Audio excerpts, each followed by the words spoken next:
Le RG Podcast Minimalisme, c'est un petit rendez-vous quotidien. Autour de cette philosophie de vie, je te donne une idée que tu peux éventuellement mettre en place ensuite. Alors n'hésite surtout pas à t'abonner, ça m'aide énormément. On y va.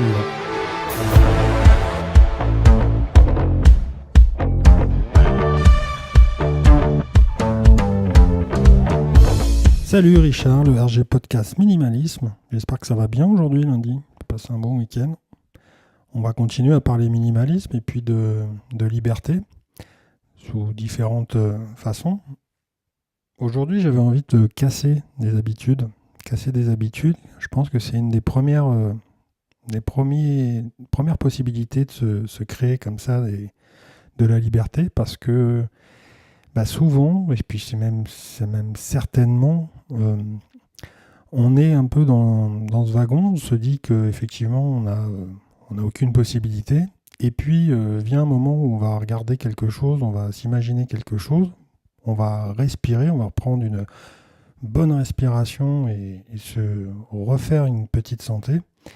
Et là, tu t'aperçois que si tu listes comme ça pour le jeu, pour l'idée, de choses que tu fais machinalement, de choses que tu entreprends et dont tu n'arrives pas à te libérer, tu t'aperçois qu'il y a un paquet de choses que tu fais, entre guillemets, sans vraiment maîtriser.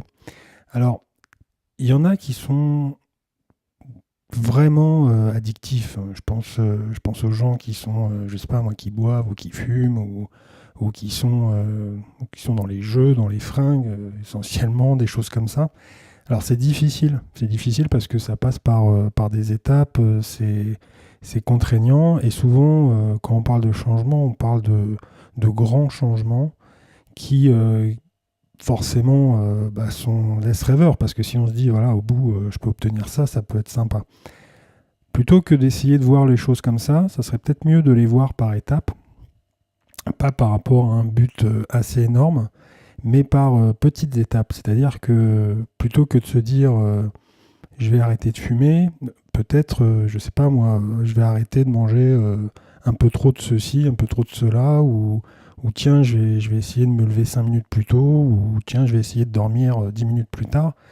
Les exemples, elles sont assez énormes, mais c'est l'appel du sucre, c'est-à-dire que plus on fait quelque chose et plus on s'habitue à faire des choses. Alors elles peuvent être bonnes, elles peuvent être mauvaises. Moi, ce que je te dis là aujourd'hui, c'est justement pour essayer que ça soit un peu mieux dans ton environnement, dans ton quotidien. Et tu vas t'apercevoir qu'en fait, en faisant ça, sur des choses qui n'ont pas vraiment un très très gros impact sur ton quotidien, puis qui ne sont pas très difficiles à relever, ça va te donner un peu l'envie de faire autrement et autre chose. Et petit à petit, toutes ces actions te permettront comme ça, si c'est vraiment des choses que tu as vraiment envie de changer, et effectivement, je pense au minimalisme parce qu'il y a beaucoup de choses au départ qui paraissent assez énormes, mais si tu commences par des petites choses, et ces petites choses, tu prends chaque action et tu les redécoupes, tu t'aperçois qu'en fait l'effort après, il est pas tant que ça. Et tu t'aperçois aussi que finalement, on n'est pas obligé d'avoir autant de choses ou autant d'idées ou autant de manies, et qu'on peut se contenter vraiment de choses assez simples pour pouvoir avancer. Donc voilà, donc aujourd'hui pour débuter la semaine, on va dire, et puis continuer sur ce mode de liberté qui permet quand même d'avoir un peu plus de confiance, on va dire, en soi. C'est ça, c'est d'essayer de prendre une petite chose sur une liste et d'essayer d'arrêter ou de la modifier pour voir un peu comment ça impacte sur ton quotidien, sur ton environnement.